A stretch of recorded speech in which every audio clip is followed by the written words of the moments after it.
I'd like to welcome you guys all to today's meeting. My name is Josh. I am the camp director at Whitsitt. So I will be there this summer to see all of you guys there and have lots of fun with you. Just as we mentioned in the email, this meeting will be recorded so that it can go up on the website. So for any of your leaders that you would like to be here but weren't here, they can go online later and see it. And then same with yourselves. If you forgot something or you want to review things on it, you can go ahead and look at it later on the website. It'll go up about a week after the meeting today. So today's meeting, we will be going through the nice, lovely Spring Leaders Packet. It has more detailed information than the Leaders Guide that you guys saw online. Along with, at the end, it'll have what everybody's wanting to know, the merit badge information.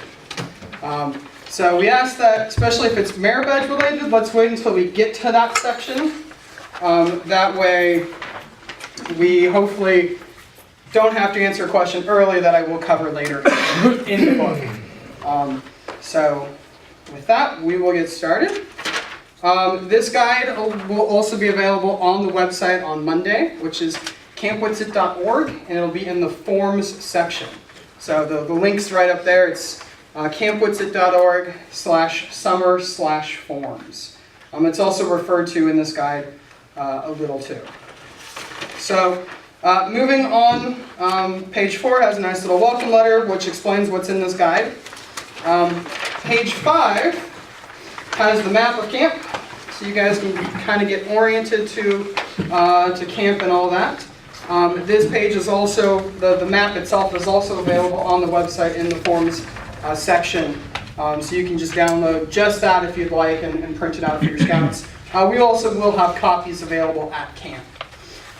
The next page is page 6, and that kind of gives a rundown of the weekly schedule.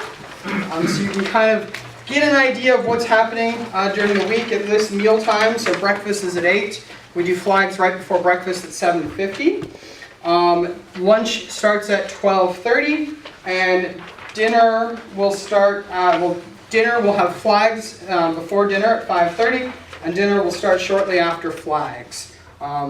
And so it kind of goes over that. Program times from 9 to 12 is basically merit badge times, and then from 2 to 3 are more merit badge times, and from 3 to 5 and 7 to 8 are more open free time, where they can go and do different free time activities around camp. So that kind of gives you an idea of the week of what it would look like at camp. The next page is a schedule for those going to week 2. So if you are going to week 2, that is what we're calling our late start week. We start Monday. And so this kind of gives you the layout of what that week would look like. So if you're going to week 2, this is the one you'll be looking at. If you're not going to week 2, you don't need to worry about this page. But as mentioned, week 2 is our late start week. We start Monday morning, and that's to help units that can't travel on Sundays. So we're doing that. Moving on to page 9 is the fun what to bring list. And this is kind of the list you can give to your scouts and say, hey, here's stuff to bring. Talk to your other scouts that have been to camp, because I'm sure they're going to think of something that's not on this list that they would like to have with them at camp.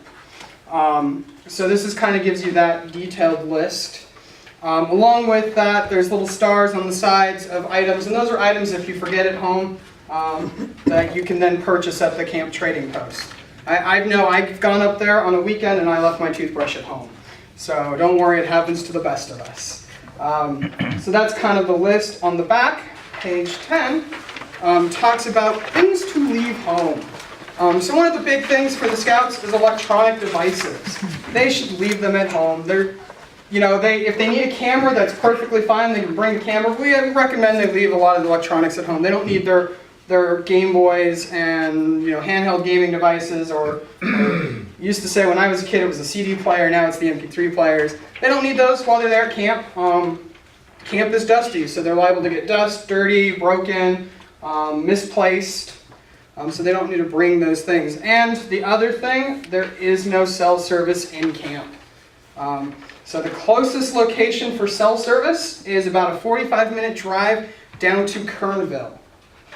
So I do ask that you make all your leaders aware there is no cell service in camp. We do have pay phones, so you can bring a calling card or lots of quarters if they want to call. So we do have the pay phones, but as I said, cell service does not work in camp.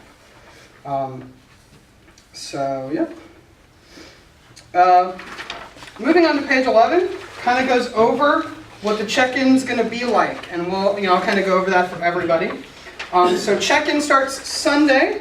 We usually open the gates at 1 o'clock, and that will bring the cars in. You guys will meet up with what we call your troop guides, and they're the ones that are going to take you to, tell you where your campsite is, take you to your campsite, help you unload, and take you on a nice tour of camp. So you get to the parking lots. We basically only allow 1 car per unit at a time into the camp itself. So the other cars will stay in the parking lot. What some units do is they do a rotation. So they take 1 car in, unload it, take it out, put the next car in. So that's one way units have done it. Another way, which is the way we really recommend, is you take all the kids out of the car, you get 1 car, throw all the gear in the car, and you take it on over to the campsite. That way you're not having to unload and wait and unload and wait. So that can be kind of hectic. So that's one of the recommendations we do, is you just go in, load everything in 1 car and head over to the campsite. For those that will be taking a bus, that's not a problem. We'll have you guys unload the bus in 1 spot, and then we will bring our flatbed truck over and load all your gear into it, take the gear to the campsite, and drop you guys off. So that's kind of that. Once you guys get to your campsites, we usually ask that the scouts quickly change into bathing suits. If you're sitting there and trying to figure out who's going to what tent and unpacking, it takes longer. So we usually recommend get them changed to the bathing suits. You guys can figure out the exact tents later, unless you already have it figured out before you come to camp, who's bunking with who. But get in your bathing suits. The troop guide will take you guys to the health lodge. At that point, you'll need to have all of the paperwork that we've required you to bring, and it should be separated into 2 groups. You have the medical forms in 1 pile, and all of the permission to shoot forms and photo releases and all that in another pile. And that is because they will be going in different directions. One leader will be coming to the trading post with all those permission to shoot forms, and that's where you will check in. You'll either meet with myself or another gentleman who checking on your numbers, giving you information for the rest of the day when our leaders meeting is that night, and then also giving you the wristbands that we wear at camp so we know who's supposed to be there or not to be there. And we check those forms and we keep those forms. So we do ask that if you put them in the nice fancy little plastic sleeves, they look awesome, we ask that you don't do that. Because we will collect the forms, we will keep them, you don't get them back, you don't need them back, you don't want them back. And we need to be able to, we're basically going to go through each form and make sure there's all the signatures that are required. And if they're in the sleeves, it takes a lot more time to pull each one out and check it. So we ask that you take those out. The medical forms, and that's why they're in a separate pile, will be going up to the health lodge where our nurse or doctor of the week will be checking them and doing a quick medical rescreening with all of the scouts as they go through. So once that's done, they're going to get their buddy tags and they're going to head on down to the waterfront where they will do their swim checks. So we do swim checks. For the adults, if you want to go swimming, you will be eventually required to do a swim check, but you don't have to do it right then and there. If you want to do it later through the week, that's more than fine. If you have a scout who's kind of weary about it, that's fine. They can do it later in the week. It won't be a problem. So they'll do the swim checks. And then after the swim checks, they'll go on a nice little round robin. You'll go and talk to the different program areas.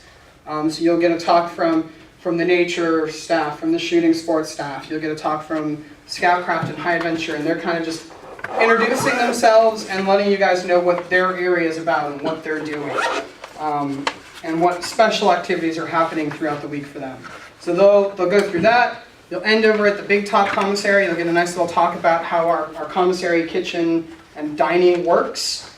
And then once you guys are done with all of that stuff, you have the rest of that time off, where you can change, relax, settle into your campsite, and then we'll have dinner at 5:30. After dinner, we'll go into flags and our fire drill, and go from there at camp. We'll have a leaders meeting that evening and an SPL meeting that evening, and then evening campfire. Once campfire's done, you guys are done. You can go to your campsites, relax, take a nap, because it was definitely a long and hectic day for you, I know. Most of you guys are probably driving 5 to 8 hours to get to camp. So it's definitely a hectic day, and then we go into Monday morning, bright and early, with lots of fun. So that kind of goes over what the arrival schedule is going to be. The next page is directions to camp. So it kind of gives you an idea of how to get to camp. And then on the back is a little maps of the Lake Isabella area and where camp is at, so you can kind of get you're looking at what it is. For those that haven't been to camp before, we do want to let you guys know that once you're in the Kernville area, the last 45 minutes, it's about 30 miles, so it might take you about an hour, is kind of a windy road. So if you have scouts that get car sick, you may want to have a bag or something for them, or let them know that if they get car sick, they are on a windy road. And so, just to take it easy and take your time getting to camp. So, the next page talks about special needs and food allergies. So if you have an adult leader or even a scout in your group that has any medical, an adult that has a CPAP and needs electricity, or if you have a scout who's either in a wheelchair or broken leg and needs to be a little bit more central to camp, you will go online to that form that has a link right there. You can go click that. It'll ask you for some information and what's going on, and that way we know, okay, we have a person with a CPAP coming into camp, so let's put them in a campsite that has electricity, or electricity close to it, versus us finding out the day you guys arrive and you're in a campsite that doesn't really have good electrical area. We've done it before. We've run 250 feet worth of extension cords. It kind of sucks, but we've done it. But if you know somebody now, let us know now. It'll help you guys out. It'll help us out a lot. And then the next part talks about our food allergies. Yes, you had a question? I'm one of those. Okay. Sorry. Let us know now with the form, and when you guys get there, you'll be in a campsite with electrical hookups or an extension cord to where the outlets are. So, yes? And besides that, I have one child who's diabetic who needs the power for his pump machine, but he also needs like a bear box or something. Do you guys provide that, or do we have to bring one with us? We ask that you bring bear boxes. We don't have those, so either bear container or bear box. And then for that, if you have kids like that or have kids with medications that need to be refrigerated, we do have that ability in our health lodge. The health lodge is manned 24/7 and does have a fridge for medications that require lockups. So if you want to just fill out the form for us and let us know, we'll definitely help out with that. So, any questions about the special needs medical stuff? Yes? On the medical, does the camp doctor dispense that, or we do that through the unit? Some camps do it through the... So the way we do most, all medications, if it's something that needs to be refrigerated, go ahead, give it to the doc, they'll take care of it. The kid can, if the kid tells the doc when they normally come, so if there's someone that needs, I know we're going to have a scout that needs injections. It happens every year, that needs them nightly or something. So they just tell the doc, hey, I should be coming over around this time every day to get that. If the kid knows what they're doing, the doc will let them do it without a problem. They'll check in, they'll say, go ahead, here's your stuff, and go ahead and do it. If the kid needs help, the doc is there to help you guys out. So either way, if you have kids with just other medications and you're used to having them dispense them, if you're on a normal camp out and a leader's just dispensing them, that is perfectly fine. We'll let you guys do that. That way, not every kid is having to come to the doc all the time. We do ask that you have a log, some type of little book with you, where you can write the child's name down, what you gave him, when you gave it to him, and how much. That way, if something were to happen, you have a log of what was given that you can give to the medical personnel and be okay. So that is, again, that's something that we will go over a little more in camp at our opening leaders meeting, but it is something for you guys to know now. So, anything else? Great. So the next thing goes into food allergies. We're pretty good about keeping gluten-free meals vegetarian meals, and lactose, dairy-free meals. So we're good about that. If you have scouts or adults with other dietary needs, let us know, and we will help you guys out. Sometimes we can give you some of the food, and you would then bring the rest of the food. We can store that in that situation. We can store it in our kitchen, and then help get it warmed up. So it kind of goes into that on this page, along with the email address for if you have very specific questions about what kind of food we have at camp. The best one to use for that email is this BSA witsetkitchen@gmail.com. That actually goes to our food service director for the camps, and he's the guy that knows every little detail about all of our food and our food operations, and he'll be able to give you a really good answer about, yes, we can help you with this, or here's what we would like you or need you to do. So that is there for you guys. As discussed earlier, we operate pretty much a peanut-free kitchen, so if you have a scout with a peanut allergy, we do operate a peanut-free kitchen. The only peanut butter and jelly in camp are in these Uncrustable sandwiches that go out in our sack lunches. So if you're going to do a lunchtime bike ride or you want to do a lunchtime hike, they're going to be in there, so when you sign up for one of those lunches, just let them know that you have a peanut-free kid, and they will make a standard sandwich without a problem. If the kid's very, very much allergic to where the smell is going to be a problem, let us know and we can make the whole group peanut-free. So we want to make sure we can accommodate as much as possible with the food and stuff. So, any questions about food? Yeah. There's somewhere in one of these I saw about cook your one meal in camp. Mm-hmm. Is that still a thing? 'Cause I don't see it on this one. It is a possibility, and we do what we have. We do troop get-togethers. So if your troop wants to cook one of their meals, you would let us know. We'll give you guys the materials for It's not that and the required. cooking stuff. It is not required. It's one of those options. So if your troop, and we do it, our area staff do it all the time. They call it AGTs, area get-togethers, where they'll, for one meal, they'll cook in their area and play games and stuff. It's a way that they have a little fun. We allow it for the troops too. So if a troop really wants to cook one of the meals, let us know and we will work that out without a problem. We got too many. Understandable. 53 is Understandable. Too many. But that's just a possibility. That's not, because I know a couple years, or probably 3 years ago when we were at Witsit, the Wednesday night was a mandatory. Yeah, we've done that in the past. The issue we've had the last couple of years is fire restrictions. 2 years ago, we actually got cut on very, very high fire restrictions where we had to cancel that program. And last year we were really lucky. We had no fire restrictions through the summer. So this year we don't know, and we're playing it by ear. So we've pulled back that program until we can make sure we have it stable enough where we know we can go all summer without a problem. So for right now we don't, but it is an option. If a troop wants to do that, we can help you guys out without a problem. With that, throughout the week you'll also have the opportunity to do hand crank ice cream machines, and we'll go over those at camp, but we have the ice cream machines up there for units to do too. So, yeah. Okay, moving on to forms required. So one of the standard ones that everybody knows about is the medical form. We do require the BSA medical form.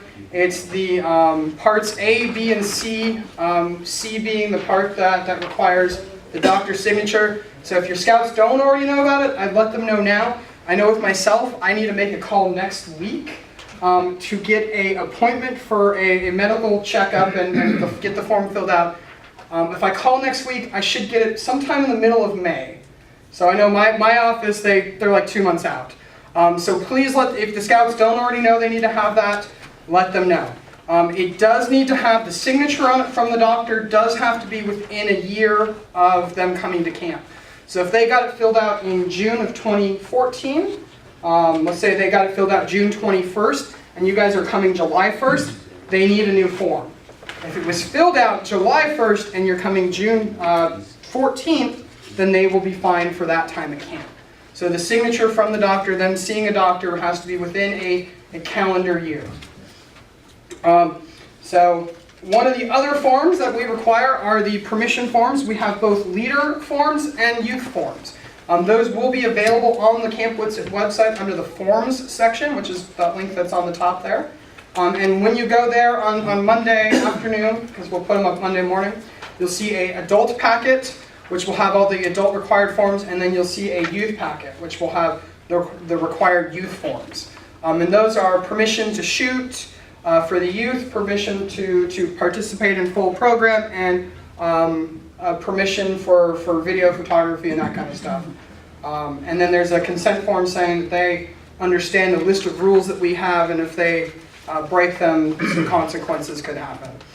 So do give those forms out, go over them. We do need them signed and turned in. If for some reason a parent doesn't want the scout to shoot, that's perfectly fine. What they need to do is write no shoot on that section, and still we ask them to sign it. So go ahead and sign it and ask no shoot. That way we know they don't want to shoot. If it's blank, we know we're not going to allow the scouts to shoot. And that is a California thing and not a camp thing. So in the state of California, we can't allow anyone under the age of 18 to touch the firearms without that permission issued from their parents. So please make sure you guys have that right away. They know about it. It happens every summer. At least one kid won't have that filled out at all, and the adult leaders are having to call the parents and ask to make sure, oh, you do want them to shoot? Well, now we need you to find the form and either scan it and email it to us or fax it over so that we could give it to the camp and we have it on file. And as I mentioned, those forms we will collect from you guys and we will keep. So you won't be getting them back. You don't need to worry about getting them back. The medical form you will get back at the end of the week. So we do give those back out at the end of the week. So one of the other things that we want to make sure everybody knows for the medical form, if the scout has insurance, please make sure they get a copy of their insurance card. If for some reason they have to go down, if the kid cut his finger in wood carving and now needs to get stitches, when he gets to Mount Mesa Hospital, they're going to ask for the insurance card right away. So we do ask, attach a copy to the medical form, and we will be okay. If they don't, then don't worry about it. It will be taken care of. Okay, I don't know what page number that is, but moving on to the next page. This is our camp attendance roster. We ask that every unit fills one of these out for all of their kids, and this will be collected when you guys turn in all of your packets with the permission issues and stuff. This will be turned into. We require and ask that you guys use the form that we provide here. I know troops have their other forms that they use and turn in. We do need this one. We ask that as much information is filled out as possible, and as much as possible, we would like to get the ethnicity information, and that is because we give that information to the Forest Service. Every year, this Forest Service, we are on leased property from the Forest Service, so every year they're asking us how many people went to camp and what kind of ethnicities were the people that went to camp. So as much information we can get from you guys, as much information we can give back to them. It's something they do for the state reports that they fill out and make public.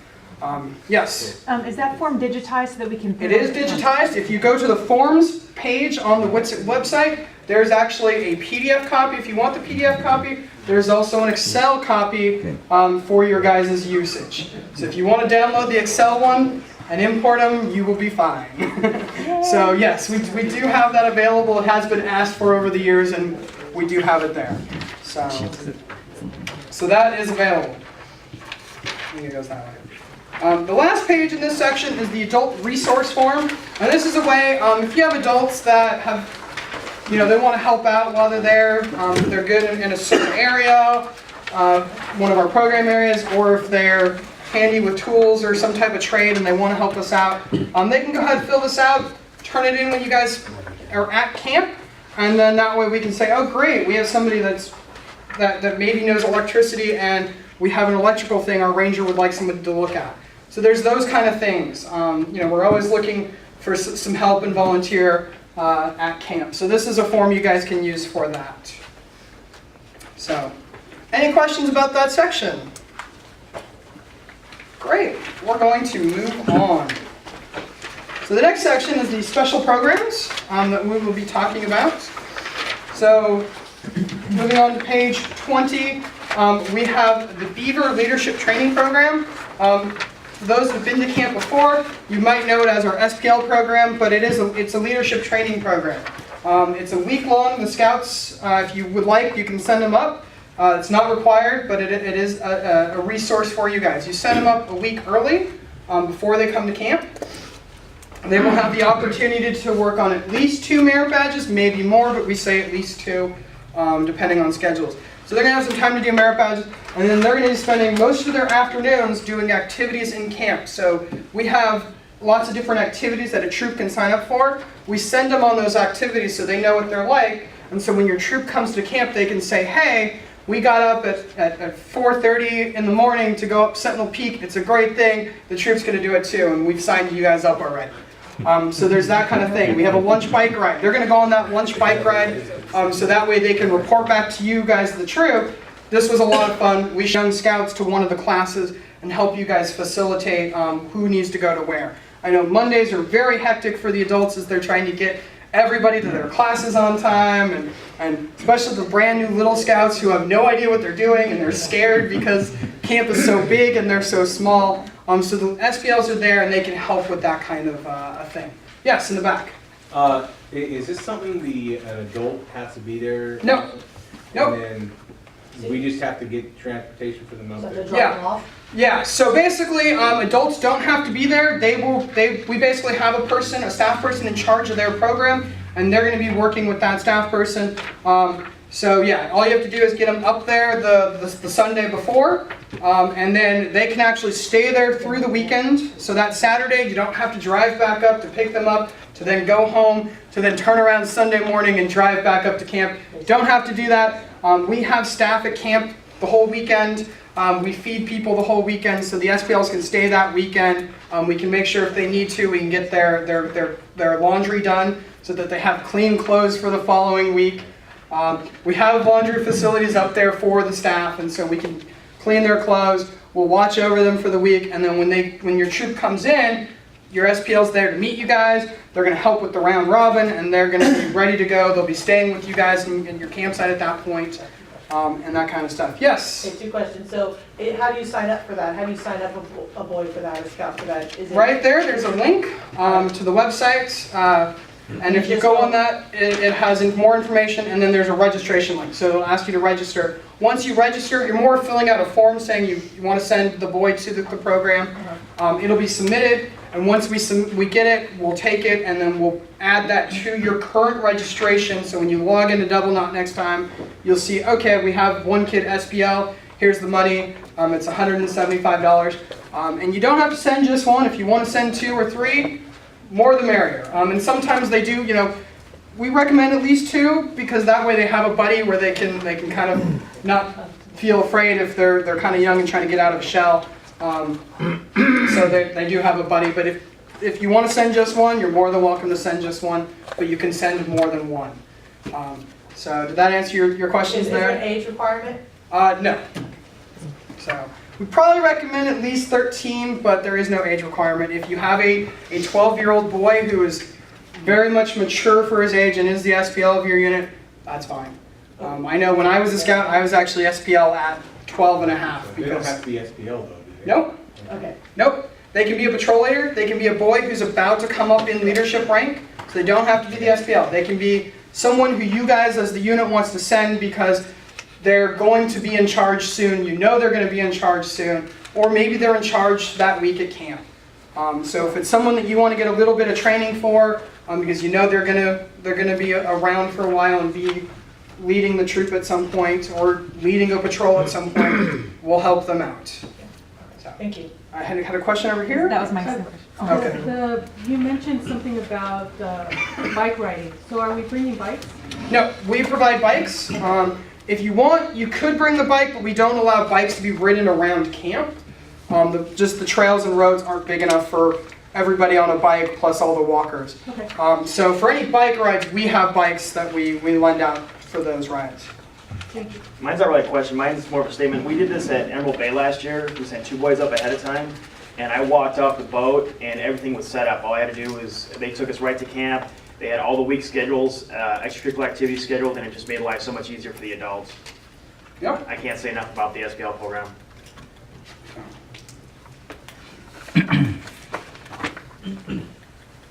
Okay. Any other questions about that?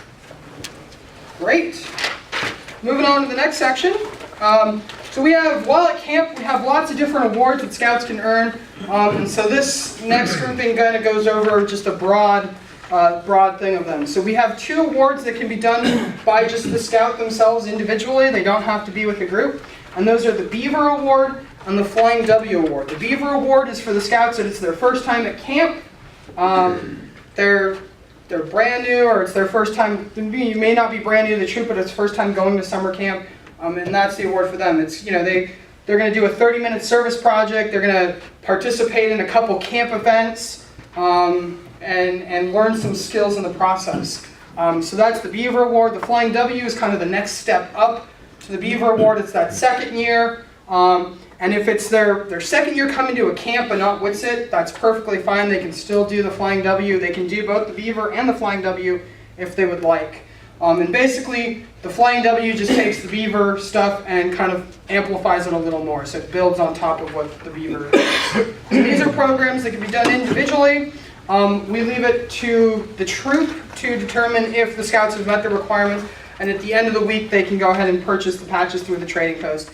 At the end of the week at camp, we'll go over how to do that kind of stuff. But this one here is a way for them to have some fun, and you guys as the leaders will track individually. Moving on over, we have, yes? How much are the patches? I believe those ones are 50 cents, those rockers. So, the next one is the Patrol Award, and this is done as a patrol. So the group will do it as a patrol. It requires them to bring a patrol flag, to go around and do things at different areas as a patrol. So they might go over to High Adventure and do an activity, or they go over to Waterfront and do an activity. It also requires them to do a couple activities together. So going over to High Adventure and doing some low cope initiative games, or going up Sentinel Peak, or doing the Cat Eye Trail as a patrol. So this one's as a patrol.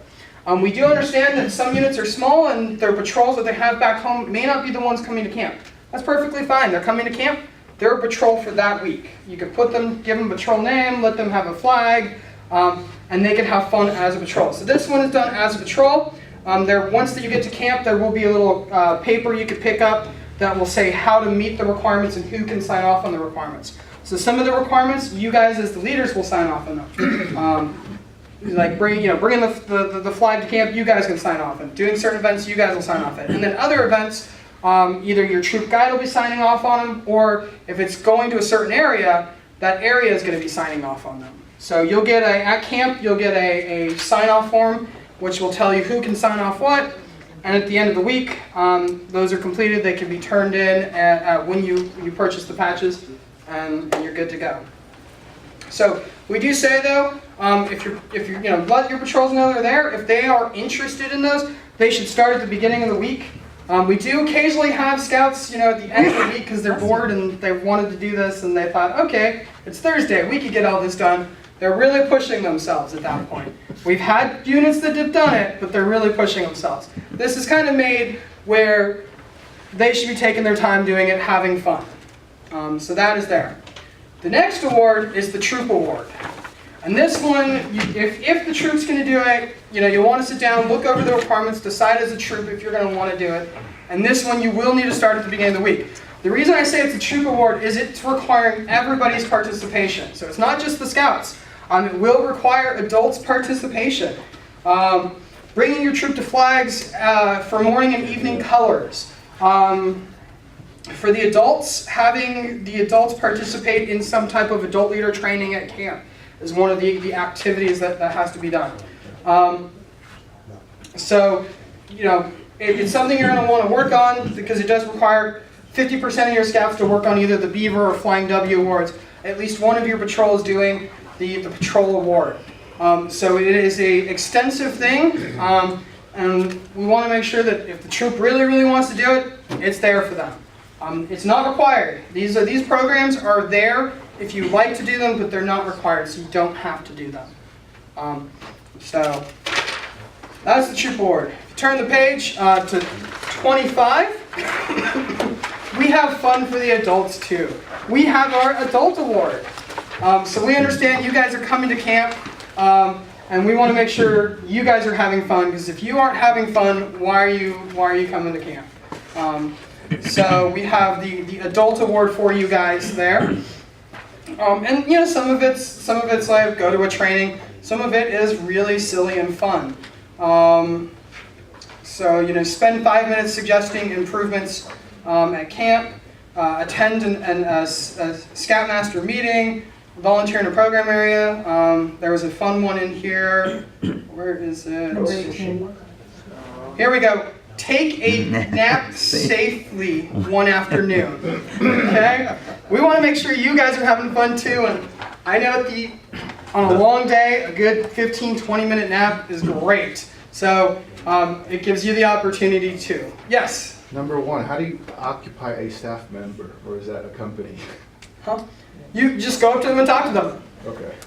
So, Occupying. is it done? Oh, there's a typo in there. Thank you for catching that one. Yeah, it should say time.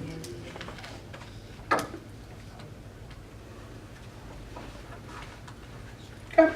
So this is, you know, just like we have the individual ones for the scouts, this is something for you guys as adults. It's meant for you guys to have fun. Again, you don't have to do it, but you'll probably realize by looking at these requirements that you're going to get half of it done without even trying. And that's what it's made. It's made for you guys to have fun, and we want to make sure you're doing that. Sit on a rock and ponder life for a while. So that is there for you guys. Moving on to page 26 and 27, we have Sierra Expeditions. Sierra Expeditions is our high venture based programs at camp, and we have 4 different programs. 3 of the 4 programs are meant as a crew from a unit. So they're not really a provisional based sign up, they're a crew sign up. And that is Sierra Trek, Sierra Cycle, and the Horsepack program. Sierra Trek and Cycle, they're what's in their names. You're gonna go trekking, backpacking for the week, or Sierra Cycle, you're gonna go cycling for the week. We offer we cater to what the group wants to do. We have very easy programs to kind of medium and hard programs. So for Sierra Trek, our beginning trek level is you're going to spend a day or 2 in camp learning about backpacking. Get acquainted to what a backpack is, how to use a backpacking stove and not your 2-burner Coleman that you think you can take backpacking with you. Kind of going over different skills, digging a hole while you're out in the backcountry.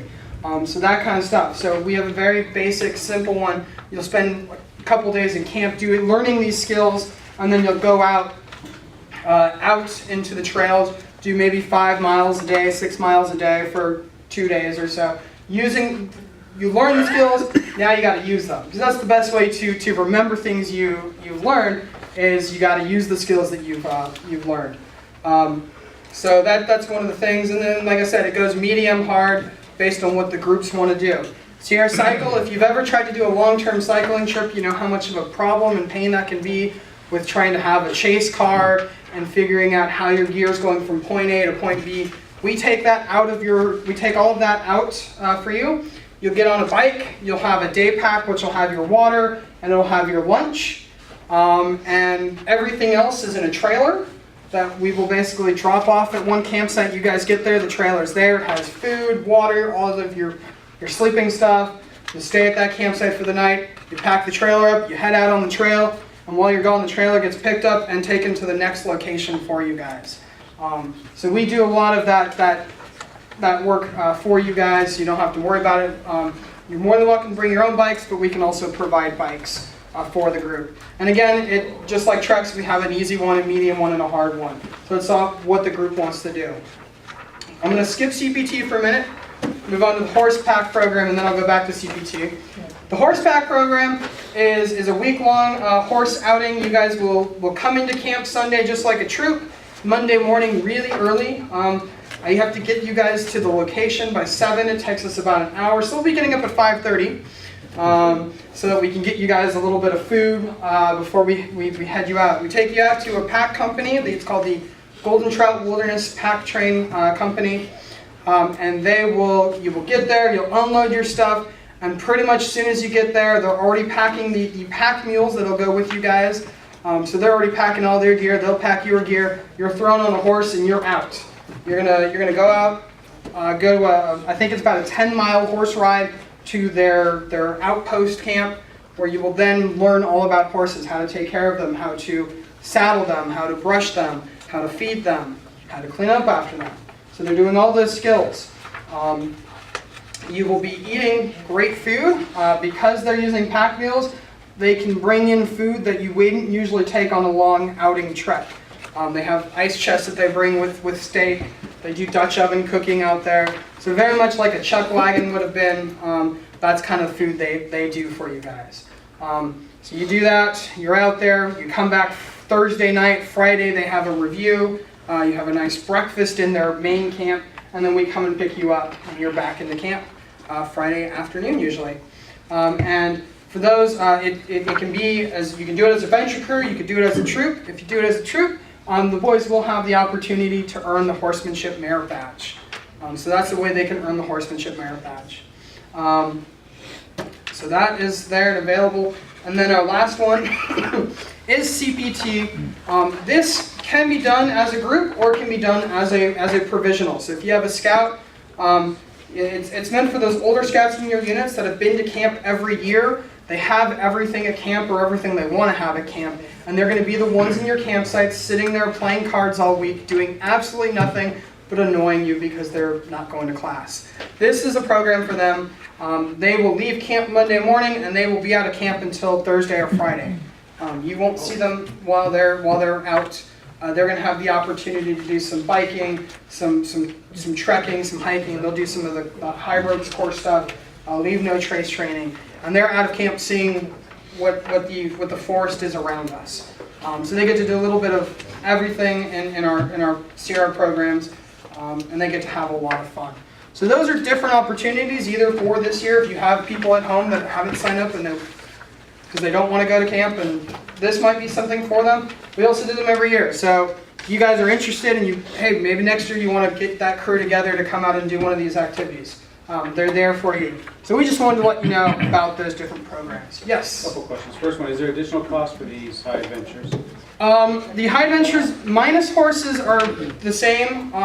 If not, I think a couple of them are a little bit cheaper than what the traditional cost for camp is. The horse program is considerably more than coming to camp. I think it's, don't want to quote me because I don't have it in front of me, but I think it's like $550. So this information is also available on our website. If you go to campwitsit.org, you'll see Sierra Expeditions High Adventure programs. And it gives a lot of information on sample days and the costs and how to register. But that one is considerably more because they're also having to, we have to feed horses, and that requires a little more. Yes? The bike ride's just one day, so they could do the traditional merit badge program and one day do the bike ride? How does that So work? Sierra Cycle is a week-long program. Oh, it is? It is a week-long program. Now we do have, in camp, we have normal biking activities. We have a lunch bike ride. We have a, It says day ride, so... well yeah, so they're basically riding in the day, but they're gone all week. Okay. So anything through Sierra Expeditions is meant to be a week long, so they're going to be doing those programs. They're not going to have the opportunity to participate in traditional camp programs. So they're not going to have the opportunity to do a merit badge and be out on the program. So these are separate from them coming to camp and doing merit badges. But as mentioned, we do have other bike rides in camp. We do a lunchtime ride where you're gone just for lunch. We do an afternoon ride where you're gone for 2 hours in the afternoon. So that bike ride, so you can't ride bikes around the camp. How far is the bike ride area? Like if I were to bring my own bike, how would that work? You just have to, we have adults do it all the time where they bring a bike because they want to ride around the roads and stuff. You just have to go outside of the camp and you can ride on the roads out there without a problem. So, yes? If you have individuals that are going to be doing the CPT program, do I need adult leaders with them? No, we will provide staffing for that. I do have a note on there that we do need at least 5 kids to run a CPT program. We can't really do it for less than 5. So if you have boys interested, but not 5, that's fine, let us know, and then we can put the word out to all the units of that week saying, hey, we have a crew that wants to do CPT. If any of you have more interest, let us know, and we can help build that group of 5. So, yes? What does CPT mean? We don't usually tell people. So the kids learn about it while they're there on the trip. If you really want to know, I'll tell you after this because I don't want to put it on video. So, but like I said, it's because while they're out on CPT, they're going to be doing some leadership stuff, some outdoor ethics stuff, and they're going to learn what it means out there. So, any other questions about High Adventure and Sierra? If we ever have boys sign up for regular scout camp and they want to switch to this, can you do Yeah, that? we can take care of that. Just give us a call or send us an email, and we'll help you move them over to these programs and out of your traditional program. So, and then the money that they've already paid can be transferred over with them. So for anybody that asks, the money for the programs, they're not on top of the traditional program price. They are what they are. How much is the CPT program? I don't have it off the top of my head. If you want, I can let you know afterwards. So it is also available on our website. So yes. I found out last week one of the boys that is paid, I think we made 2 payments or something so far, is not going, but another boy is going. Is that transferable? Yeah, you can go ahead and it's on. When you give us the money, you're giving us money for 10 boys. Okay. So we don't put money to one person. Perfect. I thought I read somewhere that Yeah. that was not the case. No, no. So if you have that swap, that's perfectly fine. So, all right. Yes. If you have a couple of boys that can't go, can the money be credited to the other boys? Okay. Yep. So, all right. Moving on to, I'm sure, the section that everybody wants and might have questions for. I ask that you wait until the end. If you have questions about merit badges, let's hold off till the very end in case I answer them throughout the merit badge section. But this is our merit badge section. So right now you guys can log into Double Knot. The person that did the initial registration for your group is the one that has the username and password for Double Knot. So whoever that was, they're usually the person that's also getting our emails. So if the leader that got the email about this meeting either a month ago or 2 days ago, if you were that leader, then you're the one on Double Knot. If you're not, then whoever gave it to you is the leader that signed up on Double Knot, so they'll have your troop's username and password. If that leader is no longer involved in Scouts or in your unit, let us know. We will help you guys moving that over to somebody who is involved. If they are involved, talk to them.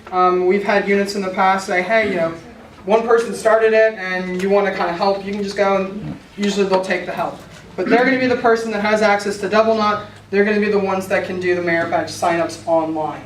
So you can actually, if you haven't realized it or noticed it yet, you can actually already go into Double Knot and list the Scouts' names.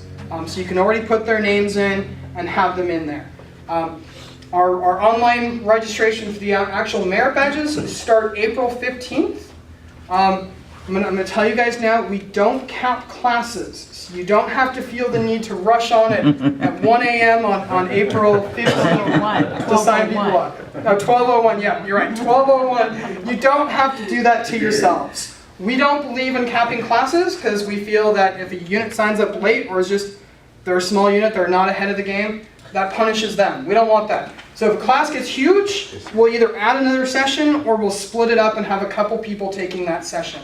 So that's not a problem. So you can take your time to filling out the merit badges online. We do ask that you do it before coming to camp because if you do it, that way we know how many are in each of our classes. So if we need to do split classes or add another session, we can do that beforehand and let you guys know. Also, as mentioned, there is no cell service in camp, so you can't get on your smartphone and do it. And we have very limited internet access.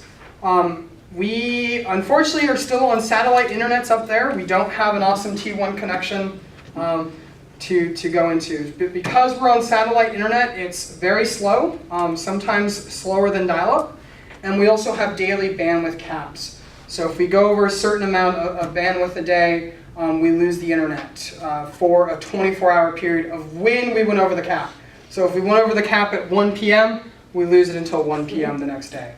It sucks. Every time we're looking for new solutions, and it's just, there's some new ones out there, but they're not in our area, or they're worse than what we have. We've been trying really hard to figure this out, but it is what it is. So because of that, Double Knot is going to be very slow up there.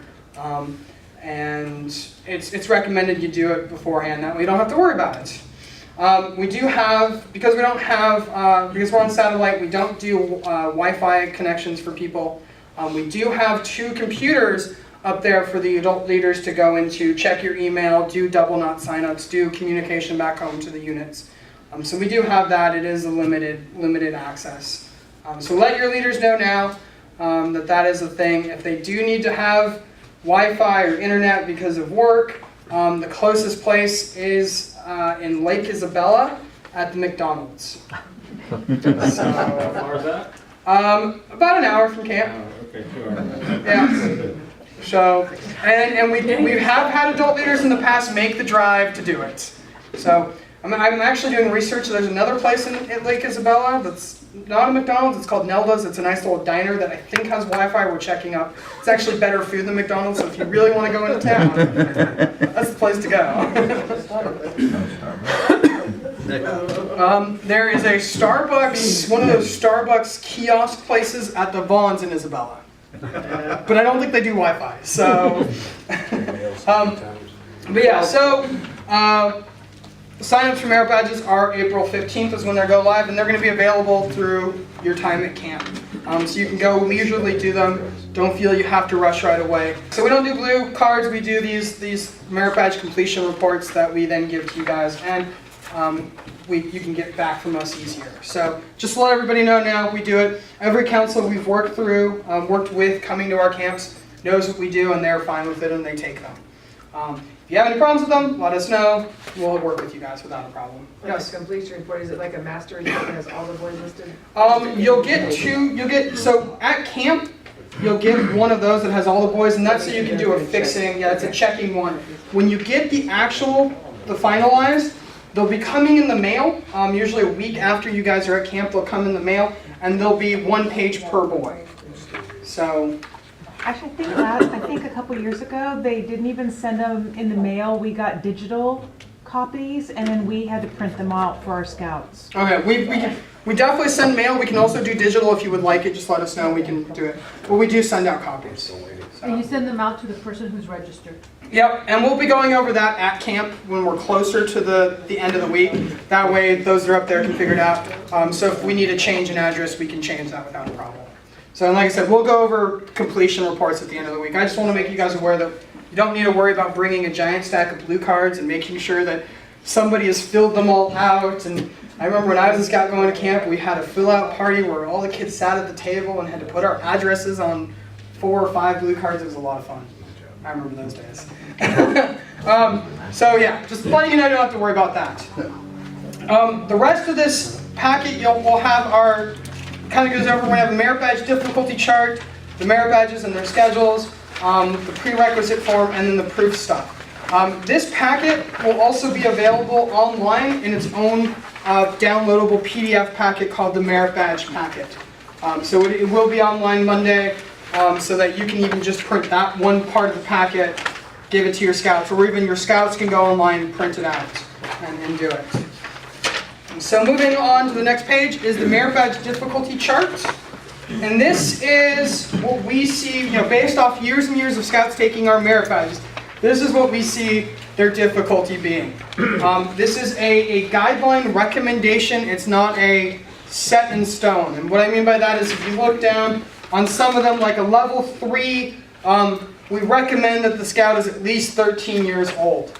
But it's not set in stone. If you think a scout can do those things that it's stating at 13 or at 12, perfectly fine.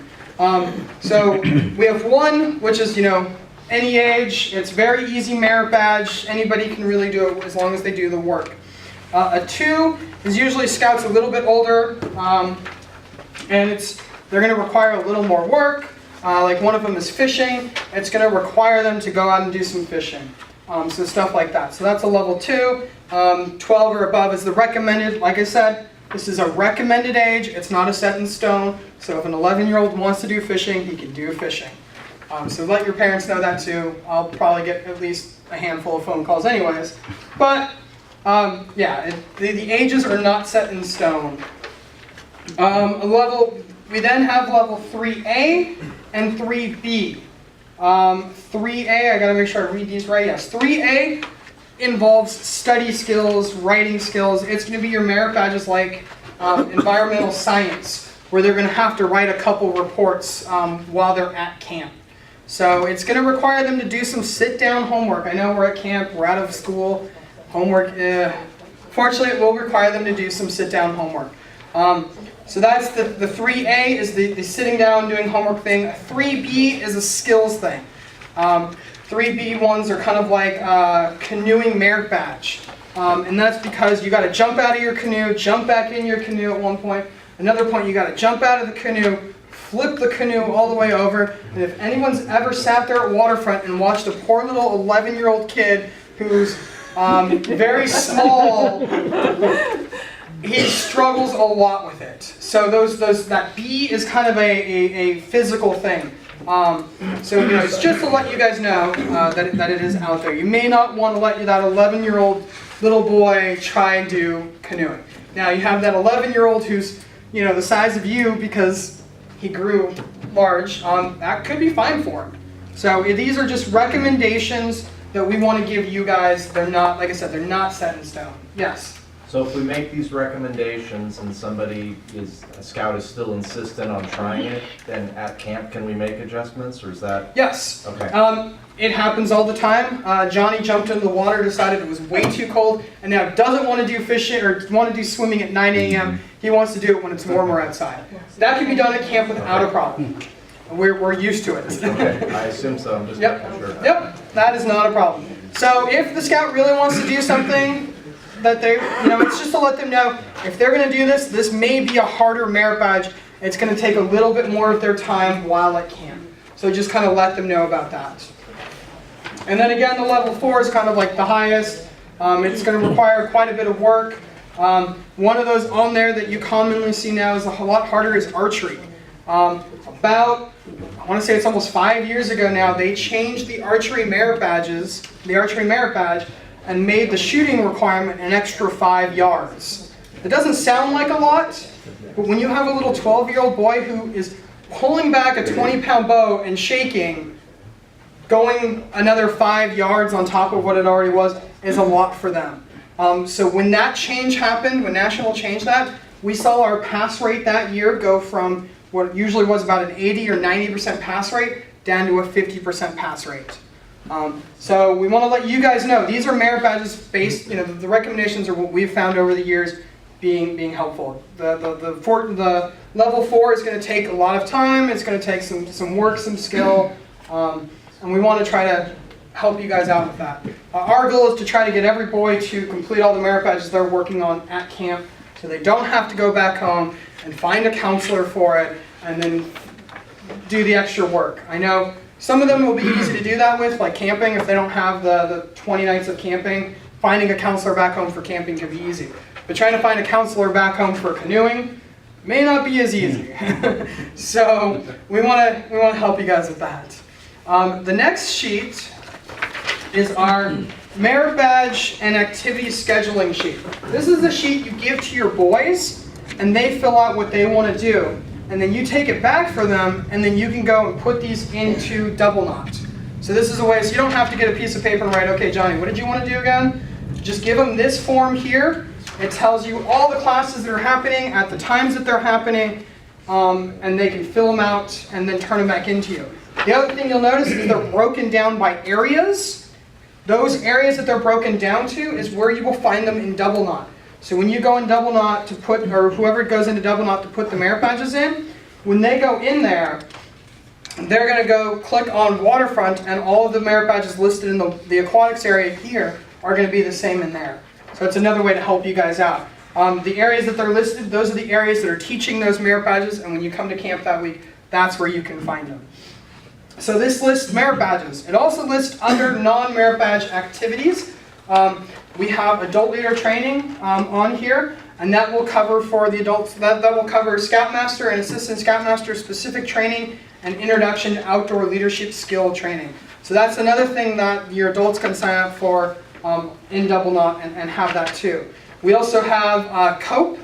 COPE stands for Challenging Outdoor Personal Experience. It's a week-long program that the first 2 days they're going to be doing initiative games, getting to know each other, breaking out of a comfort zone. So if they're used to a bubble and they don't talk a lot in a group, hopefully by the end of the week they will be talking in that group without a problem. And they're going to be having fun. The third day they're going to be doing low cope stuff, so they're going to be maybe a foot off the ground, having a lot of fun. The last 2 days they'll be spending 35 feet in the air on our high ropes course. So it is a week-long program. They're going to have to go Monday through Friday to do it. You know, they can obviously miss a day if they're going to do whitewater or something, but we do require them to be there all week. They can't come in on Thursday or Friday and want to go on the cope course. We don't do it. So they do have to be there the full week. We offer 2 sessions. There's a morning session, which are for the youth. And hey, adults, we want you guys to have fun too. And sometimes, I actually used to run the high adventure area. I used to be in charge of cope. And I had a lot of fun with the adults. The adult groups usually are more fun than the youth groups. And we do have adult cope for all of you guys too, and that is in the afternoons. What you'll notice on this sheet, the white boxes are when the classes are happening. Most of our classes are about an hour-long session. Some of our classes are going to be longer, and it states it there if it's hour and a half or a 2-hour session. So that is on there also, telling you times.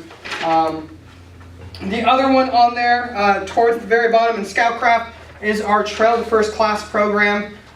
There are 2 sessions of that. They don't have to go to both. Go to one. If they go to the morning session and the afternoon session, they're going to be doing the same thing for both. Okay, so if the scout really wants to do both, they're more than welcome to. They might get bored. But they can go to one of the 2 sessions. They're going to do the Trail to First Class stuff. We have a preliminary list on our website of what skills they'll be going over, but they'll basically start at tenderfoot, do some stuff in tenderfoot, do some stuff in second class, do some stuff in first class. So there is that list on our website. It's in the forms section, and we give it so you kind of have an idea of what they're getting. If they're a scout that's brand new, this program is great for them. Or if they have almost nothing signed off, it's great for them. If they're a scout that has a lot of their stuff signed off in their book and only need a couple requirements, this isn't the class for them. They can, during their free time, which is in the afternoons, they can go over to the Scoutcraft area and tell the staff, hey, I need to work on these requirements, and they will take care of them. So if they're in scouting, they maybe already have their tenderfoot, and they have most of their second class and little in their first class, they can go during free time and work on those skills. So they don't need to be in the class the whole time. Yes? Totem chip, fireman chip? Those are offered throughout the week at camp. So you don't actually have to sign up for them. They're going on throughout the week. You guys are able to offer the firearm chip? Do you know? As of right now, yes. Okay. So if for some reason fire regulations change, we actually will email everybody saying, hey, it's changed, and here's how it's going to impact you. Because if it happened in 2013, we had the middle of the summer, we couldn't do fires, and it impacted in a couple ways. You couldn't do a campfire and campsite. Kind of sucked. One of the big ones is wilderness survival requires them to actually make a fire using different things, and we couldn't have fires. They had to do that beforehand. So that's to let you know. Also, you'll notice on the side and the large boxes are just things to note. Some of our merit badges are going to require a little extra work outside of camp to do, and then we'll go over that stuff in a minute. So it's going to list what, if it has a prerequisite, what the prerequisite is. One of the big examples, you'll notice at the top, Waterfront has everything, something in each one.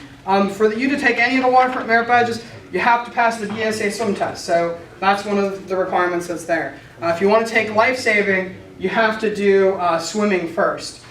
So that kind of stuff is listed on here. We also have some merit badges in the craft department and handicraft and Indian lore that require craft kits, and that will tell you on here about how much you're looking at spending doing those merit badges. So this just gives you some extra information about the classes and the merit badges. And again, for the adult leader training, it specifies what things are going on. I know this looks kind of small. There is a PDF of this available on the website just as it's this sheet alone, so you can download that and zoom into it and look a lot bigger. So it is a lot of information on one piece of paper, but it is available for you guys. Yes? You don't show a cost for the shooting sports, So is that, We do not charge for our shooting sports. So yeah, no cost for the shooting sports. cool. So we know a lot of camps do charge. We've over the years have been very grateful at the Friends of the NRA Foundation. They've over the last years have given us grant money every year to help subsidize the cost of our shooting sports program. And because of that, we're sharing that with you guys, and we're not charging for our shooting sports. And so that also includes free time shoots. In the afternoons, we do some troop shoots and some free time shoots. They don't need to go to a trading post and buy a ticket. We don't do it. So they can come and do it. Yes? So a boy couldn't sign up for swimming and life saving because they'd be doing it at the same time and they need swimming. Usually yes. If the boy is really good at swimming, you can talk to the area director and they might make special circumstances or something. So it's one of those ones they'll have to talk to the area director first. Yes? I'm guessing cash is required for all the payments up at camp. We cash credit our checks. Really? Without the satellite for the credit? We have the internet hooked up. Running a credit card actually takes very little bandwidth, so that's not a problem for us. But yeah, we do take credit cards also. So, all right, yes. How cold is the water in that lake? I seem to remember it was in the 50s. When was It depends on the year. Last year, with the lack of large amounts of snow, it was in the 70s most of the summer. It's probably going to be somewhere between the 60s, 70s, maybe low 80s this summer. Unless we get freak snowstorms in the next month, that's probably what it's going to be. I can assure you now, we already have our lake full. If you've gone onto Google Images and you see that there's no lake there, on the Google Map view, it's because we empty our lake every winter. So when the winter comes, it's a man-made dammed lake. We open it up, let the water out, so we don't damage the dam. So that picture was taken over the winter. So we do have a lake. I have gotten phone calls saying, hey, we were on Google Images and there's no lake. Are you having one this year? So I got word from my ranger earlier this week that our lake is now full. So it is there. So, yes? 2 questions. So are all the water activities in the lake, there's no pool for like swimming? Right? Correct. We have no pool, it's just a lake. Okay, and then the second question is do you think there's gonna be enough water for the whitewater rafting? Last I talked to them, they're gonna go for as long as they can. Right now, they know they can hit the beginning of July, they don't know after that. So, we work through the whitewater rafting company, we work through is Sierra South. We have that information on our website. If you call them up, they can give you more information. What they also will do is if you want to register a spot now for later in the summer, they'll do it. And then if they have to cancel it and you paid money, they'll refund your money. So it's happened in the past, but it is there. And then could you, because you have to do canoeing or kayaking before you can do the whitewater merit badge, could you? You can do those concurrently. So you can take the canoeing or kayaking and go and do the whitewater. That's not a problem. That isn't a problem? Nope. All right. Nope. We've worked with the rafting company and we're good on that. Yes? So is it like at Emerald Bay when you did the war canoe that you can do the whitewater rafting without impacting the boys' merit badges? So the merit badge itself is one full day class. And so it will impact them for a day, but most of our merit badges are made to be done in about 4 days. So they just need to go during free time and say, hey, I missed a day. Let's do some makeup. Or the counselor, if the merit badge usually finishes in 4, they'll say, we'll take care of it on Friday as a makeup. And if they want to, so the merit badge, the whitewater merit badge itself is a full full day. The other trips are half days or a couple hours. It could impact them if you do a morning one. If you do an afternoon, it doesn't. But at the same time, we're used to it. So as long as your boys tell the counselors, hey, we're going whitewater tomorrow, what can we do for our makeup? The instructors will work with your boys on getting those makeups done without a problem. We do it every week. We've been doing it for years. So does that answer that question there? Yes. So we just need to contact Sierra South for the pricing? Or... Yeah. There's pricing actually on our website. If you go to the Whitsett, campwhitsett.org, the second tab at the top is summer program. There should be a whitewater link there. It has information on all the different types of trips, how much it's going to cost you, and then you can have a link to register, and it has Sierra South's phone number, so you can give them a call. You also say what the minimum group size is, and the leaders details. Yeah, they'll take care of all that too. Just so everybody's aware, for Whitewater, we don't have transportation from camp down to Kernville for the Whitewater. It's up to you guys to provide that transportation. Sierra South does have a 12-passenger van or a large bus that you can, for additional money, rent out, and they will drive up to camp, throw you guys in the van or bus, drive you down there, and then drive you back up to camp at the end of your trip. So they do have that as an option. If How far is it? It is about a 45-minute drive. It's into Kernville. So, okay. Yes. Is there any chance Campbell overbooked? Because we stayed at Emerald Bay last year and it was really bad. We must have been there when you were there then. Yeah, about 700 and something. We were at 800. Yeah, we were at 800. They got 700 people that are. Yeah. I'm sorry. We had over 800. Yes, you don't have to worry about that at Witsit. Crazy. We're fine with that. We're not going to be overbooked at all this month. Okay. All right. Yes. Yeah, so I can add Were you the people. last? Yes. Okay. And we'll go over some general questions at the end about adding and all that kind of All stuff. right. Yes. I'll wait for general question. Okay, great. I'm going to try to get back onto the merit badges, and then, like I said, we'll go into any general questions that I haven't covered in this thing. We can discuss then. So on the back of the sign-up sheet is our merit badge prerequisite form. There are, like I said, some merit badges that you can't do all the requirements at camp because they require time. Geocaching is, for instance, some of the requirements require you to do do something for a month time frame. So they need to do it before they come to camp.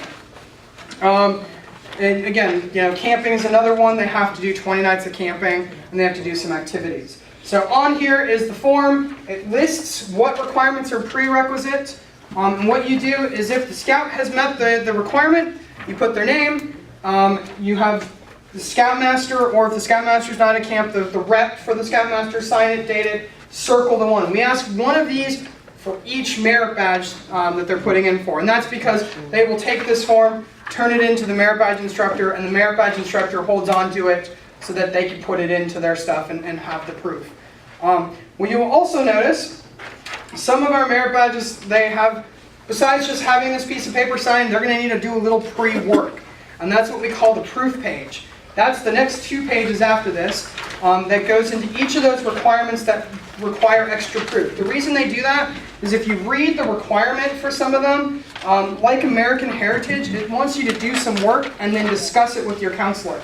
And so what a lot of these proofs are requiring them to do is do the requirement and then write an essay, at least 1 page, it can be longer than 1 page, but at least a page, about what they did and that kind of stuff. They will then take that, bring it to camp, turn it into their instructor with the prerequisite form. That way their instructor can review it and then discuss with them the requirement. So on this form, it goes over each, on the 2 pages, it goes over each of the requirements. Some of them aren't going to require extra stuff.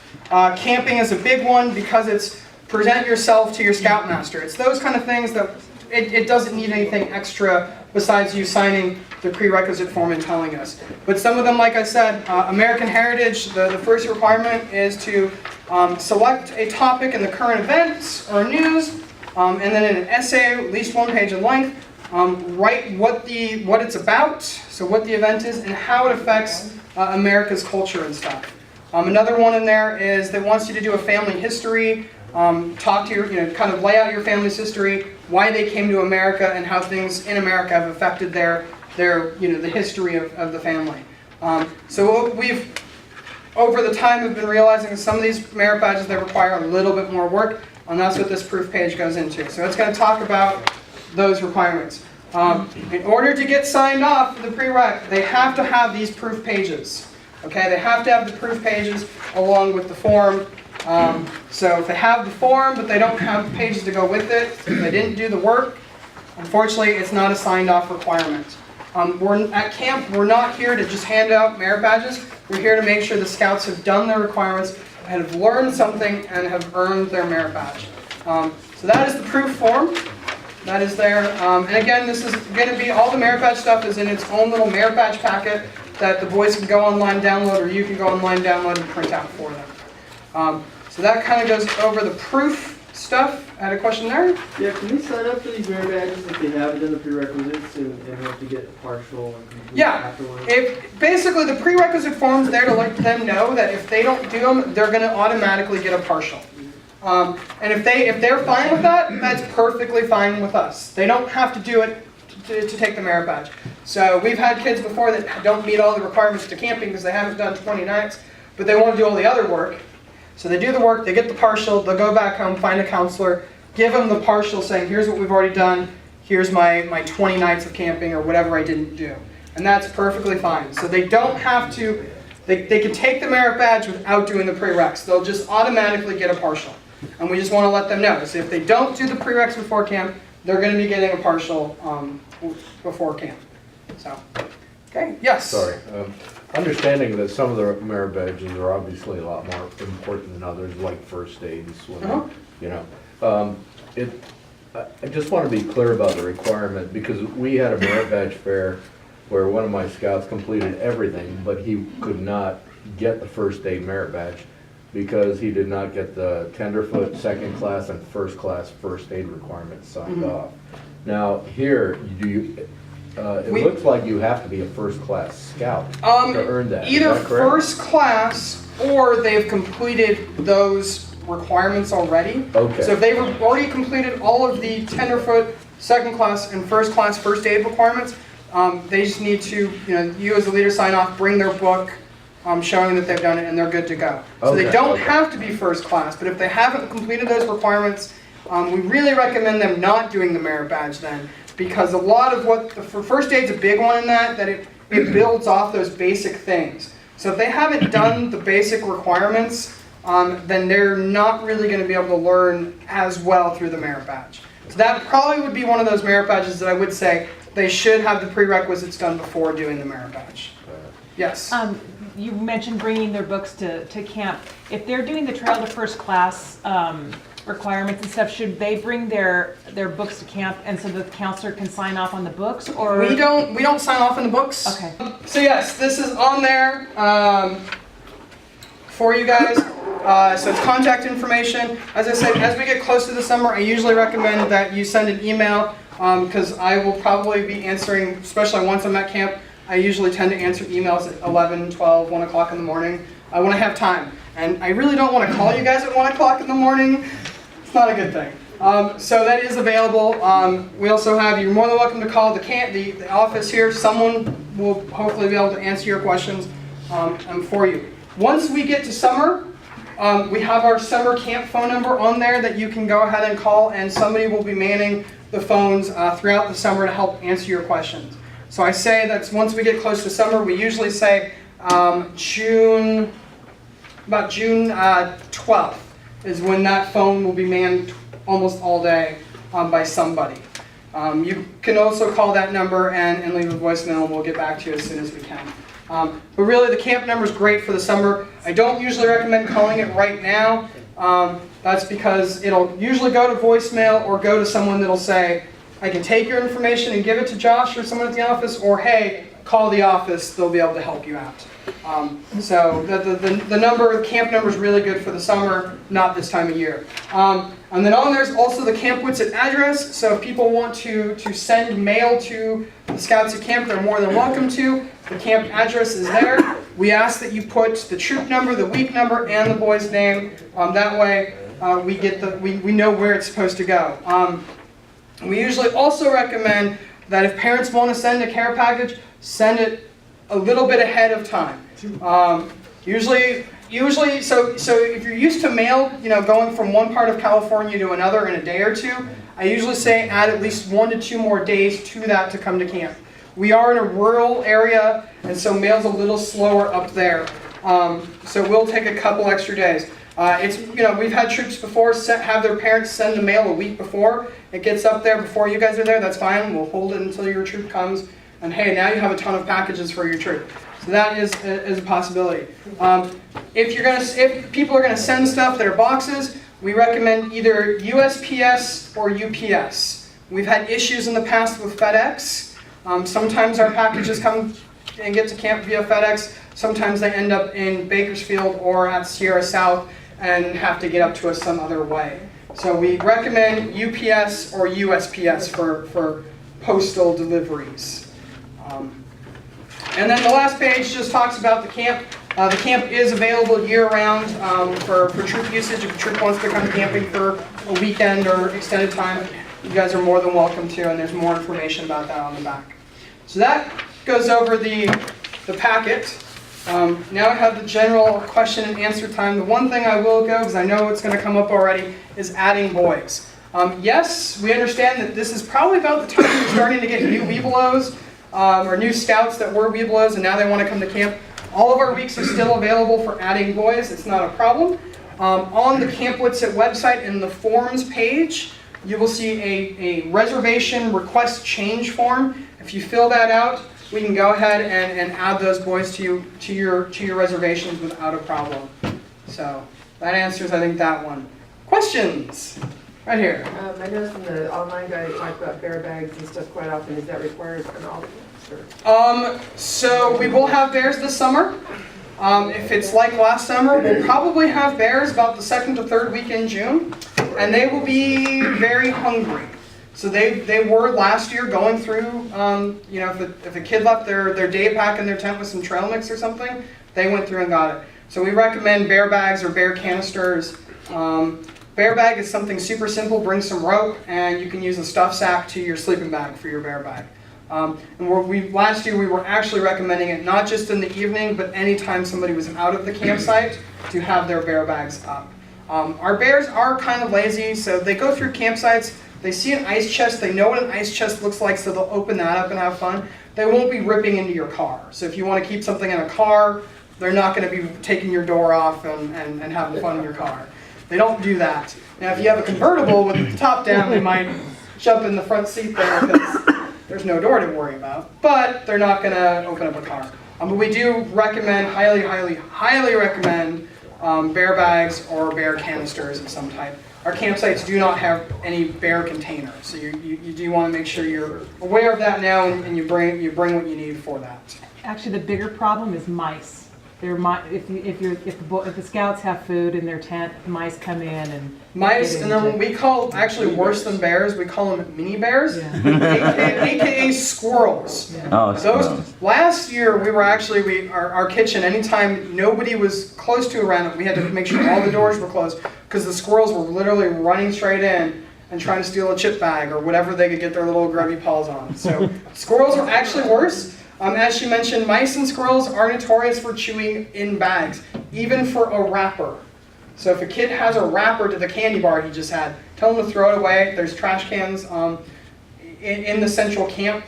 In the campsites, we don't have trash cans because all of the critters know what those things are, and even when there's nothing in them, they will still jump in there and knock the trash can over, and the trash can will be 5 feet from where it was. So in campsites, we'll give you guys trash bags that you can use throughout the day, and we'll collect at the end of the day, so you don't have to worry about the trash. So, okay, yes? Do you have some of the camps have a Friday evening program for adults or for families and stuff like that. Do you offer that? We really don't have one, but if adults come up as part of the transportation and want to stay a night and eat, that's more than fine. We do sell meal tickets at our trading post that I believe are $9, and that'll be for meals that they want to eat. So they're more than welcome to. But we don't have because of our distance from most people, we don't have a scheduled, hey, everybody can come out. But adults are more than welcome to. And they can spend the night? They can spend the night, yeah. Yes? If we're going to have any scouts that may be counselors in training up at Witsit, how does that work for the time that they're there as staff, and then if it overlaps with the time that we're there for our week? So if they're going to be up there and they're staffing and then they're going to be with your troop for the troop that week, we'll actually ask them to be in the campsite with the troop, and we will ask them not to wear any of the staff stuff. Okay. So our staff uniform, we ask them not to wear at that time because at that point they're part of the troop and they're not a staff member, and we don't want people confusing them for that. We have that happen almost every year, so that is how we do it. Yes? What's the projection for snakes population this year? Hard to say. It's hard to say, because I thought last year we'd see a lot of rattlesnakes and we really didn't see anything out of the abnormal for the year. Okay. So it's hard to say. You might see them once in a while. You'll definitely see the garter snakes and the snakes you really don't have to worry about. They might bite a little and sting, but they're not going to be too worried. Rattlesnakes, you'll probably see a little bit. And we'll go over at camp how to deal with them, but basically stay away, get a staff member, and we will bring our nature staff who have all the proper tools and training to take them out of there without harming anybody or the snake and removing them from the site. We usually remove them out of camp. We'll take them about 10 miles out of camp and relocate them somewhere else. And that's because a rattlesnake, an average sized rattlesnake, covers about a 5-mile radius. 5 miles, I learned that last year, 5 miles is what a rattlesnake's area is. So we usually take them 10 to 15 miles so that they won't be coming back to us. So yeah. Yes, in the back. When did we get confirmation of the week we chose? Because we had like 3 choices. And you should have gotten it already. If not, it'll probably be happening this week. Okay. So, yes. When do you assign campsites? We will assign campsites usually the Thursday or Friday before you guys come to camp. So you really won't know what campsites you have until you get to camp. And we do that because units are changing their numbers up to the day they show up to camp. We've had in past years units bring 3 extra boys that we didn't know about. So we do all the campsite assignment a couple days before. That way we have the most accurate numbers we can possibly have for campsite assignments. So, yes. On your trail to first class, how often do you check on who's teaching that class throughout the week and make sure they're competent? So all of our staff go through a week of training at camp, and then the area directors are always checking up on them, and then my program director and myself walk around. So we do it quite often. Okay. I've just seen in the past, particularly that program being manned by individuals that shouldn't be teaching the class. Yeah. Yeah. Yes. I've got 2 weeks coming up, like back to back. Uh-huh. Could we leave gear from the first week for the second week? Yeah, talk to us when you're up there, and we can Okay. help you guys out on what we want to Okay. do. Second question, the fishing in the lake, Mhm. it's mostly trout, or is it all trout? Is it? It's usually trout. Sometimes there's some others, but it's mainly trout. With the fishing, it does say on the sign-up form, anybody under the age of I think it's 15 doesn't have to worry about a fishing license, but everybody over the age does have to worry about a fishing license if they're going to fish.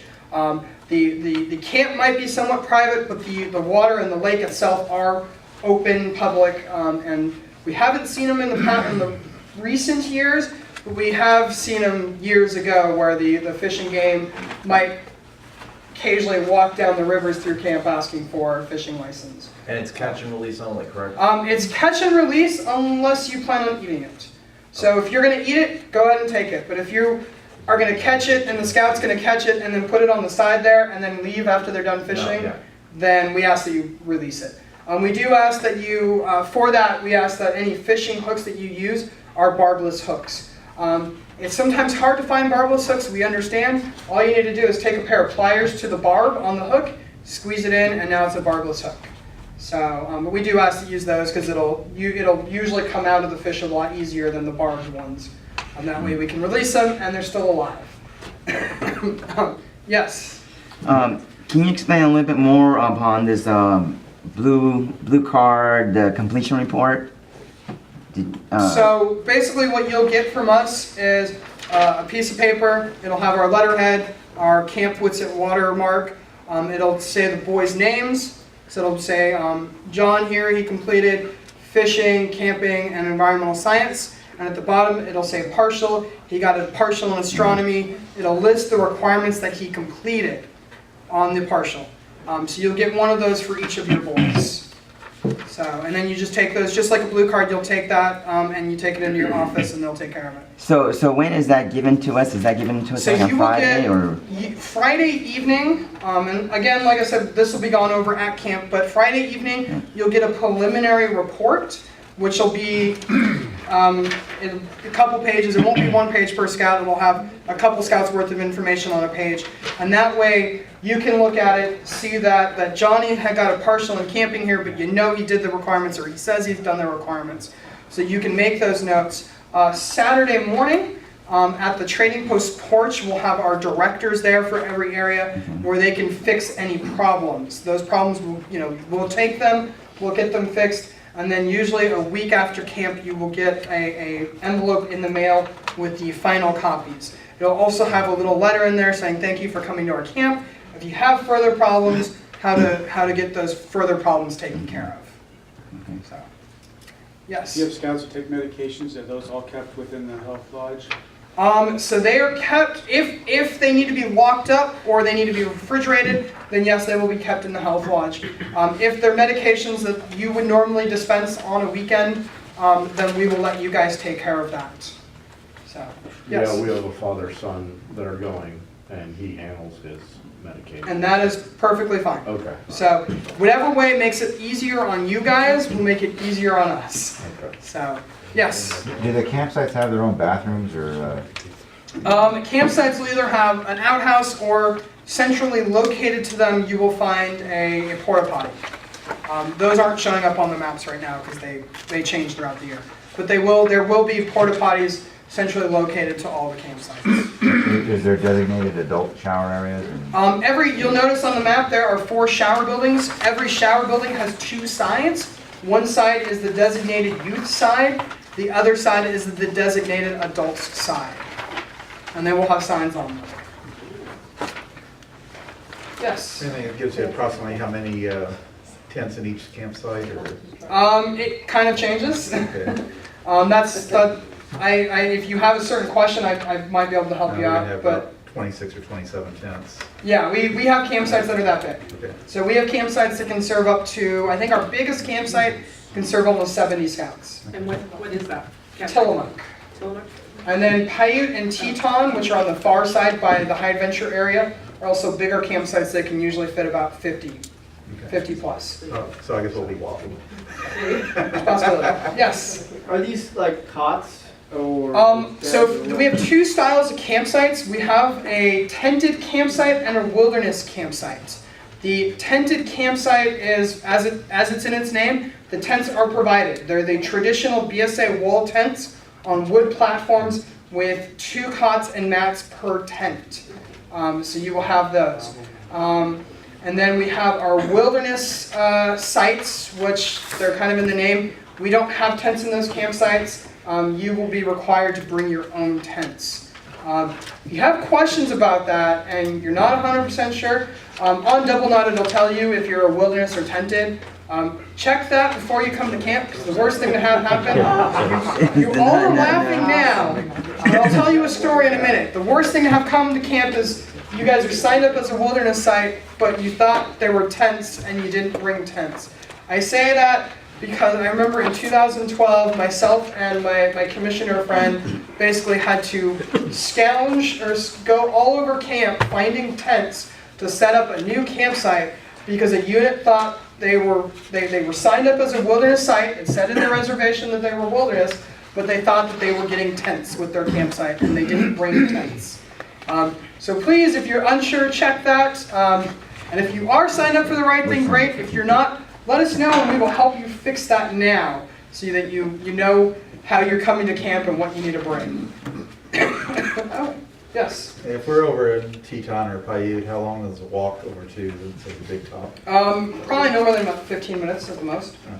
So basically from the Big Top to High Adventure is just under a mile. It doesn't look like that on the map, but it is under, it's like 0.85 or something. So, okay, yes? 2 questions. Trading Post hours, I only see here it says closes 30 minutes before lunch. What's the balance of the day? They're open almost all day. They will have hours on the buildings, but usually they're, actually I think I need to change that. 'Cause they're usually open during lunch, they're closed during dinner and breakfast. But they usually, 8:30 in the morning or 8:40 they'll open. They go through, if it closes at lunch, it'll close at 12:30 and open again at 1:40. And then go until 5 and then closes and then reopens afterwards. But there will be posted hours on the building itself. second question, the Aquacade, what's taking place for that? So Aquacade is our fun troop versus troop competition down at Waterfront on Friday afternoons. It's going to have a lot of fun stuff. We will give you the list of what is there at camp, usually towards the end of the week, because it sometimes changes from week to week. But we'll usually have something with Scoutmasters, doing a Scoutmaster belly flop splash. There's going to be a swimming relay race. There's going to be a couple of things in the canoes, like a backwards canoe paddle.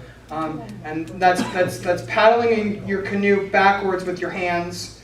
We don't actually have the paddles for them, so we have paddles. I'm going to re-say that. We have paddles, but for that competition, we want them to use their hands because it's a lot of fun. So we do those types of events, and we basically have events for every level of swimming. So even if you have a learner, we have a sand sculpture contest that they can participate in.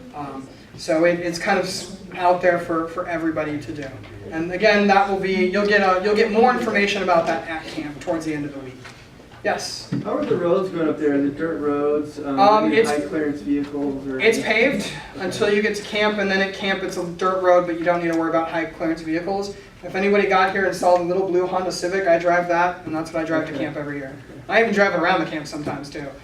There's one section, you guys notice, towards the Washoe Castano area on the map. There's a river. Lower cars, we don't recommend going through that, because unless you don't care about your oil pan or the undercarriage of your car, you're more than welcome to. But that one does require a little higher clearance. Otherwise, standard roads through the camp are fine.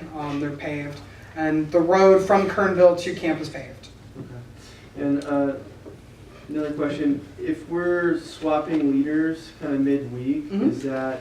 That's How do fine. you handle that through registration? So they keep them if you have an adult leader coming in Sunday and they're leaving Wednesday, and you have another leader coming in Wednesday and they're leaving Saturday with the group. We usually count that as one registration, so just make sure they're only signed up for one registration. And we'll give these directions there is when they're about to leave, they'll go to the camp office and check out, and the new person, when they get there, they'll go to the camp office and check in. So you can overlap for a day or so. Yeah. Yes. Parking, is there like if you have to bring a vehicle and you park for the week, is there like a parking fee per day? And do you handle it by like parking permits and? We don't, no, you can bring as many cars as you want. Obviously, we recommend carpooling, but you can bring as many cars as you need. What we'll do is we'll put them in our parking lot, we'll back them in. All of our vehicles in camp in the parking lot have to be backed in, and that's Forest Service regulation for fire purposes. So they're backed in, we'll put a little placard so we know what campsite and what troop each car belongs to. Some of our parking lot is single parking, and some of it you'll be double or triple parked. So having that parking placard will be there in case somebody is in front and that second car needs to move, and that the front car is not your unit. You just let us know what unit, give us the information on the placard and you'll be good. So, yes? Trailers for camping, for the gear? So you can bring the trailers, you'll unload the gear in the campsite. The trailers do have to go back to the parking lot. So trailers can't be kept in or around the campsites. And what you'll notice when you get there is most campsites you can drive close to. You can't actually drive all the way into the campsite, but you can drive usually up to or around about the areas of the campsites and then walk your gear the rest of the way. But trailers, we do require to be parked in our parking lot once camp starts. So. Do you have a lot of problem with bugs in the summer? Because some don't. Sometimes yes, and sometimes no. So mosquitoes can be sometimes a problem. Same with bees or wasps. So if you have, bring bug spray if you require it. I usually don't use any of that stuff, but I know other people do. Like I said, we do have bees, so if someone's allergic to them, make sure they have their EpiPen, and it'll be taken care of. Yes, in the back. T-shirts, are they pre-order or just a... We will be doing, and you'll be getting an email when they're available, we will do a t-shirt pre-order, and this is a way for the unit to pre-order their t-shirts. You'll get them when you get to camp, but they'll already be packaged. So you pay for them online beforehand, you put in how many you want, and then when you get to camp, they'll be there. You come and say, hey, here's our receipt for our order, we'd like to get our shirts. they'll hand them to you packaged. And you can do the pre-order, and usually you save a couple dollars by doing a pre-order versus just buying them at camp when you get there. So the pre-order also assures that we have the sizes that you are asking for.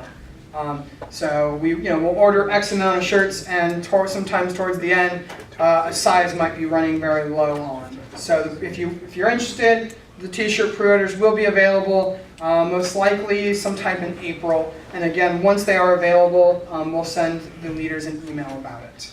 How much are they? I don't know right now. Usually, if I can guess from last year, they're usually about anywhere from $12 to $15. So, yes. Uniform requirements, do you guys require the official scout pant for meal times and stuff like that? Or? We require that the scouts wear the field uniform for dinner and evening flags, and then the activity uniform throughout the rest of the day. And you'll see our staff in the same thing. Our staffs will be in their staff t-shirts, the green pants or shorts, and our socks for breakfast and lunch, and then at dinner they'll change into their green shirt. So that is kind of our uniform requirement. Does that answer your question? Kind of.